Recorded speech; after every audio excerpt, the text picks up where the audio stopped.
అప్పుల బాధలు వెంటాడుతున్నాయా? అయితే 6 JVR వారి జాతిరత్నాలు ధరించండి. నమస్తే, వెల్కమ్ టు మనం టీవీ. నా పేరు వలి. ప్రస్తుతం నాతో పాటు ఉన్నారు ప్రముఖ రాజకీయ విశ్లేషకులు కృష్ణకుమారి గారు. వారితో మాట్లాడదాం. కృష్ణకుమారి గారు నమస్తే. మేడం నమస్తే. మేడం, దువ్వాడ శ్రీనివాస్ రచ్చ ఎలా కొనసాగుతుందో మనం చూస్తూ ఉన్నాం. శ్రీనివాస్ భార్య శ్రీవాణి నిరసన దీక్ష చేస్తూ ఉన్నారు. 6వ రోజు కంటిన్యూ అవుతుంది. మమ్మల్ని అసలు ఇంట్లోకి రానివ్వట్లేదని చెప్పి భార్య అలాగే పెద్ద కుమార్తె హైందవి ఇద్దరు కూడా నిరసన తెలుపుతున్నారు. కారులోనే కూర్చుంటున్నారు. మమ్మల్ని ఇప్పటికైనా నాన్న నువ్వు మారాలి అని చెప్పి వాళ్ళు కోరుకుంటున్నారు పిల్లలు. కానీ వాళ్ళందరినీ వదిలేస్తాను, నాకు మాధురే కావాలని ఆయన కూర్చున్న పరిస్థితి కనిపిస్తుంది. ఇక రేపు మాపు డైవర్స్ కూడా జరిగిపోద్దని చెప్పి ఒక సమాచారం. ప్రస్తుతం 2 కుటుంబాలు చర్చలు జరుగుతున్నాయంట. ఆస్తుల పంపకాలు ఏంటి, ఏం కథ ఏంటి, ఇదంతా జరుగుతుంది. ఎలా చూస్తారు మేడం ఈ వ్యవహారం అంతా? అంటే ఒక ఫ్యామిలీ కౌన్సిలర్గా చెప్పమంటారా, ఒక సోషల్ యాక్టివిస్ట్గా చెప్పమంటారా, లేకపోతే ఒక పొలిటికల్ అనలిస్ట్గా చెప్పమంటారా? ఇది ఒక ఫ్యామిలీ ఇష్యూ కాబట్టి మనం ఫ్యామిలీ కౌన్సిలర్గా సోషల్ యాక్టివిస్ట్గా చెప్పండి. అలా అయితే ఇవాళ కుటుంబాల పరిస్థితి అంత బాగా అయితే లేదు. Handle with care. కుటుంబము అనేది కాపాడుకోవాల్సిన బంధంలాగా తయారైంది. ఈ కాపాడుకోవాల్సిన బంధాన్ని ఎవరు కాపాడాలి? భార్యాభర్త ఇద్దరు కాపాడాలి. కాపాడుకోవాలి, కాపాడటం కాదు, కాపాడుకోవాలి.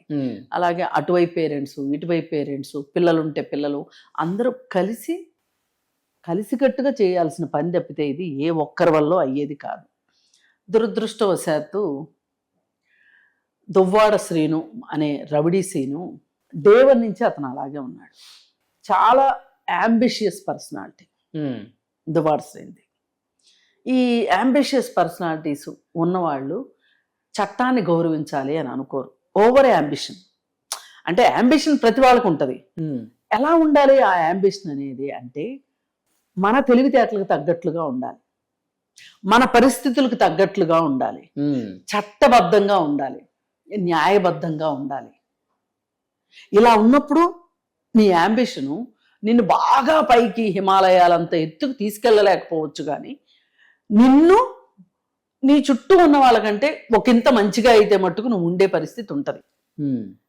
కానీ దురదృష్టవశాత్తు దువ్వాడ సీను లాంటి క్యారెక్టర్ ఉన్నవాళ్ళు, అంటే అతని మనస్తత్వంలోనే ఒక లోపం ఉందని చెప్పొచ్చు. అతను చిన్నప్పటి నుంచి కూడా ఒక దుందుడుకు మనస్తత్వంతో, చాలా తెలివితేటలతోటి చురుకుగా ఉన్న అబ్బాయి. ఆ అబ్బాయి కాస్త పెరిగి పైకి వచ్చిన తర్వాత నాకు రాజకీయాలు సరైన ప్లేస్ అని డిసైడ్ అయ్యాడు. లా చదువుకుని రాజకీయాల్లోకి రావాలనుకున్నాడు. కరెక్ట్గా అదే టైంలో ఒక రాజకీయ నేపథ్యం ఉన్న చుట్టాల అమ్మాయి కనిపించింది.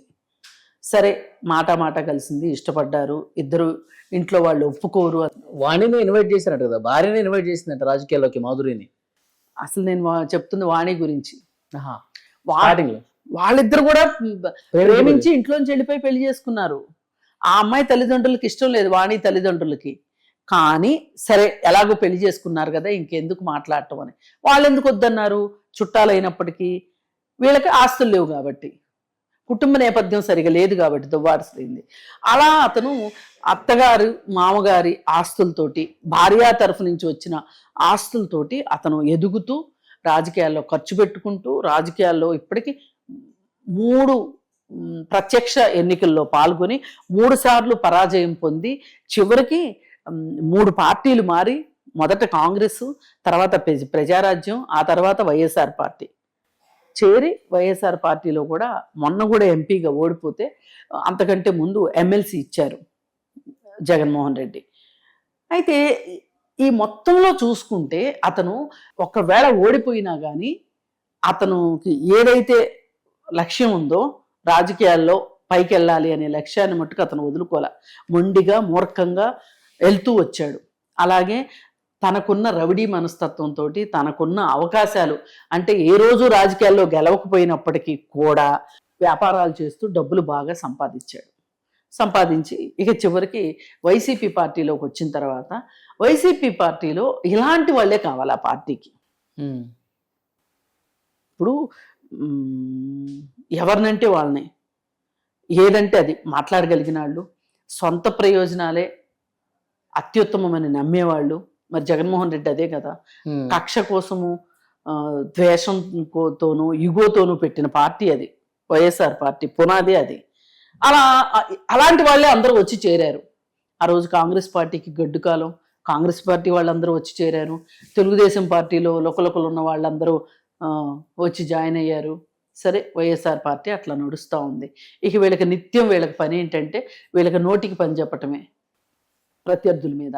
అలా చెప్పుకుంటూ ఒక తెంపరితనంతో, భయభక్తులు లేకుండా, చట్టం అంటే గౌరవం లేకోకుండా, ఏ విషయాన్ని గౌరవించే పని లేకోకుండా వీళ్ళు ఒక్కొక్కళ్ళు ఆణిముత్యాలు కదా పార్టీ అంతా.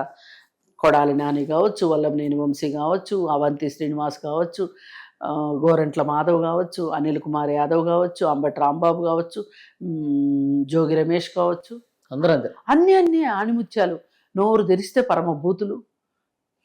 వీళ్ళకి భయము భక్తి లేదు. అలాగే వాళ్ళ స్పీకర్ కూడా అంతే, శ్రీకాకుళం తమ్మినేని సీతారాము. ఇట్లా ఉన్న పరిస్థితుల్లో ఇతను గెలిచినా గెలవకపోయినా పార్టీల మట్టుకు బాగానే రాణించాడు. పైగా జగన్మోహన్ రెడ్డి మొన్న ఎలక్షన్స్ అప్పుడు వచ్చినప్పుడు కూడా ఆయన పరిచయం చేసేప్పుడు మంచివాడు, సౌమ్యుడు, ఆర్థిక పరిస్థితి కూడా అంతంత మాత్రం. ఫస్ట్ ఎమ్మెల్యే టికెట్ ఈడికే ఇచ్చాడు, అనౌన్స్మెంట్ అన్నీ ఇలా ఉంటాయి కదా, ఇలా చెప్పాడు.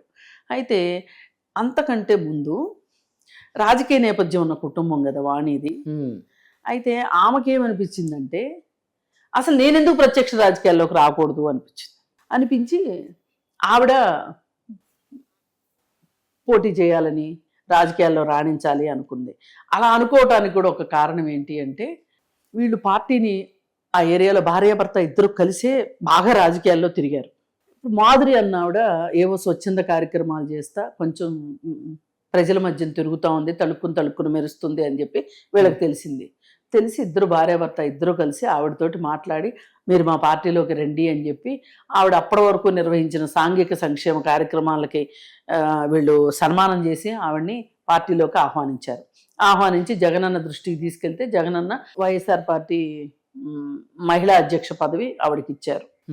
ఇంకా ఆవిడ పదవి కూడా వచ్చేసరికి ఇక ఆమె ఒక పక్క దువ్వాడ శ్రీనివాస్ తోటి అతని దుందుడుకు మనస్తత్వానికి అబ్బురు పడిపోయి ఆవిడ పూర్తిగా అతని స్వాధీనంలోకి రావటం, ఈ సంగతి అంతా కాస్త బయట తెలిసి అవాకులు చవాకులు పేలుతూ ఉంటే జగనన్న వీళ్ళిద్దరిని పిలిపించటం. అదే సందర్భంలో ఈమె పక్క రూమ్లోకి వెళ్ళి ఆత్మహత్యాయత్నం చేయటం. అప్పుడు దువ్వాడ శ్రీనివాస్ వచ్చి ఆమెను రక్షించి నేనున్నాను నీకెందుకు అనడము. ఇవన్నీ చాలా నాటకీయ పరిణామాల మధ్య జరిగిపోయినాయి, ఒకదాని తర్వాత.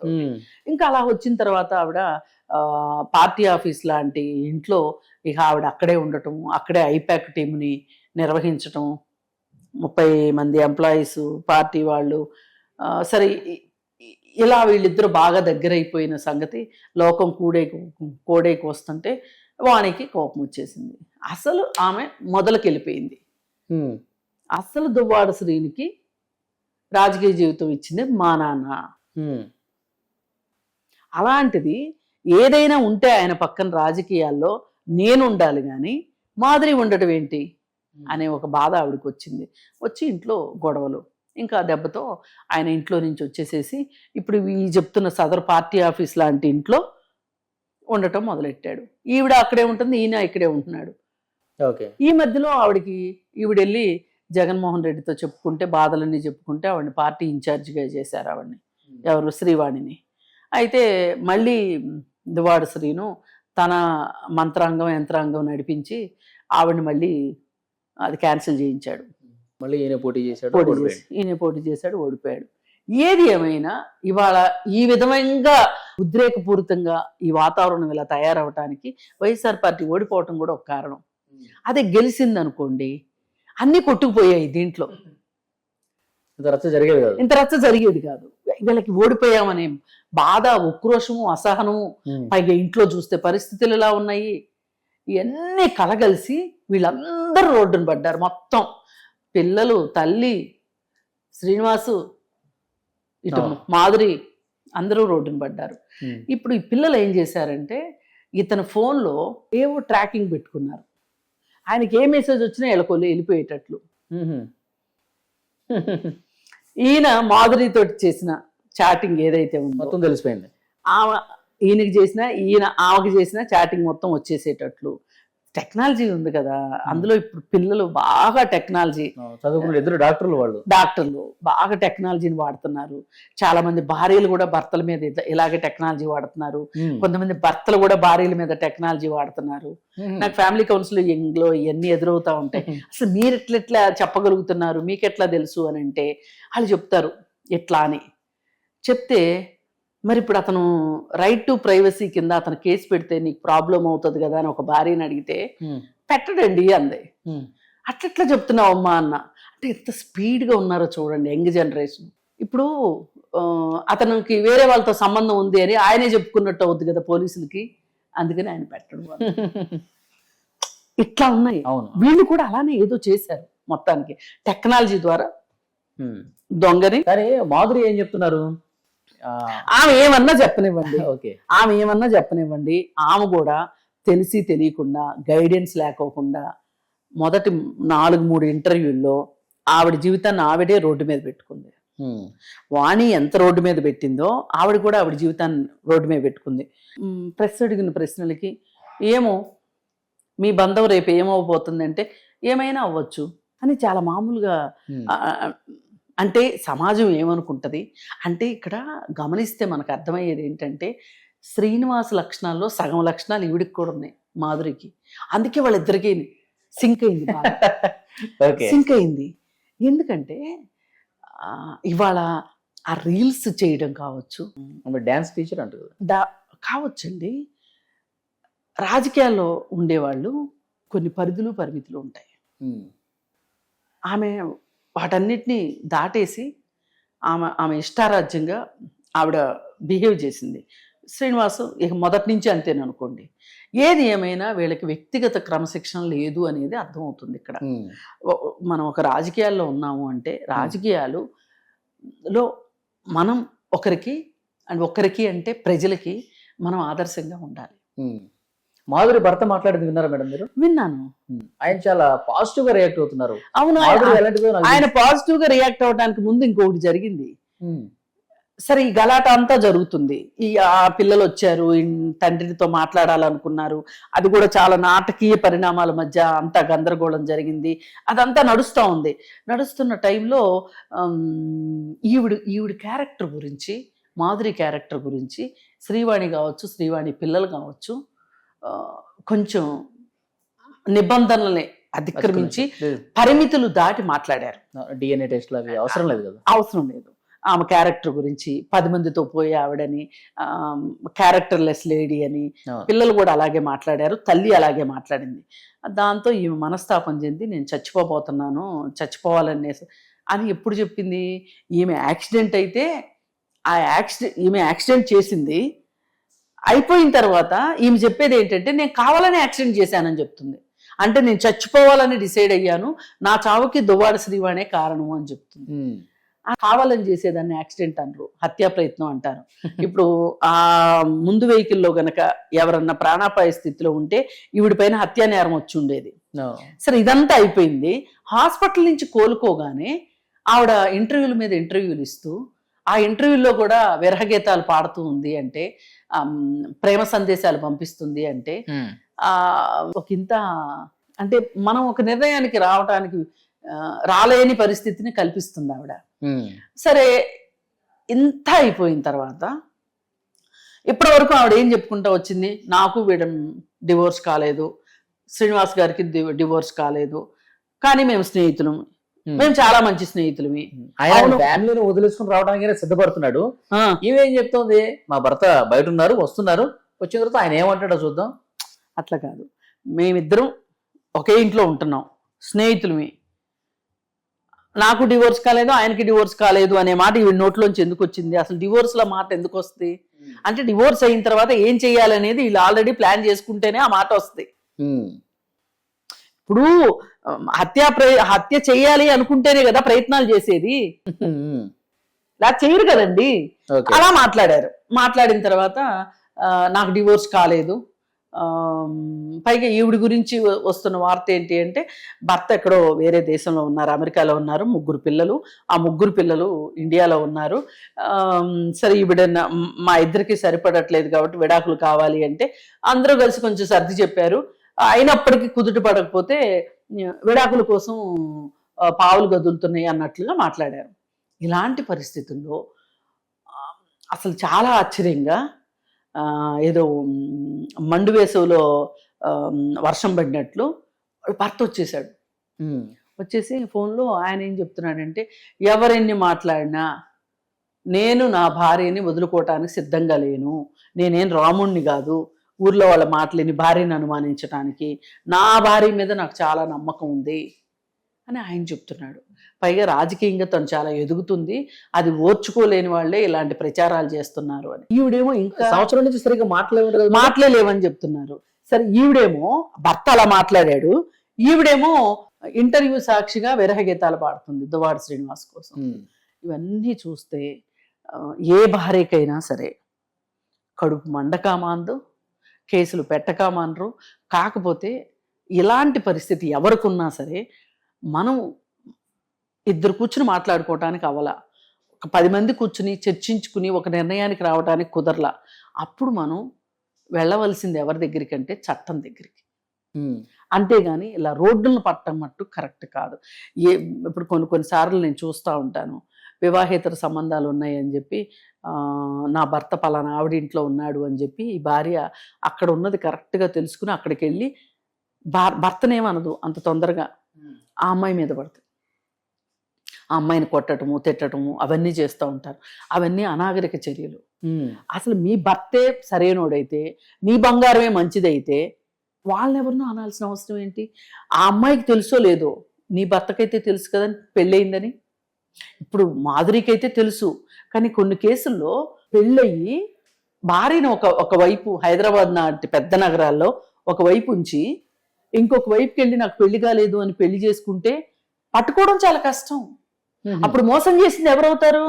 ఆ అమ్మాయి కాదు శిక్షార్హురాలు, ఇతను. ఇప్పుడు భార్య ఎవరి మీద కేసు పెట్టాలి? ఆ మహిళ మీద కేసు పెడితే కుదరదు, భర్త మీద పెట్టాలి కేసు.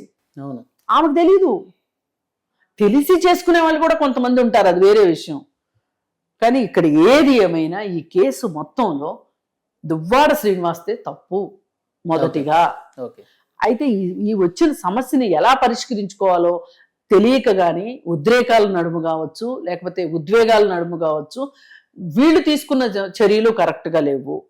అలాగే మాధురి కూడా సరే తప్పులు పొరపాట్లు జీవితంలో ఎవరైనా చేస్తారు, కానీ తప్పులు పొరపాట్లు సరిదిద్దుకునే అవకాశం కూడా మనకే ఉంటుంది.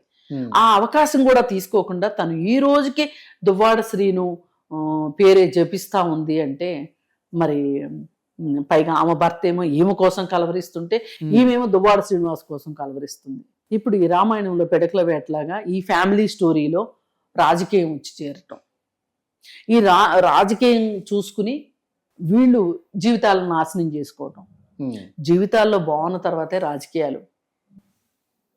ఇప్పుడు ఒకప్పుడు అంటే ఇళ్ళు వదిలిపెట్టి వాకిళ్ళు వదిలిపెట్టి పెళ్ళాం పిల్లల్ని ఆస్తిపాస్తుల్ని చేస్తున్న ఉద్యోగాల్ని వదిలిపెట్టి వృత్తుల్ని వదిలిపెట్టి స్వాతంత్రోద్యమంలో పాల్గొన్నారు అంటే ఆ రోజు ఆ ఆవశ్యకత ఉంది.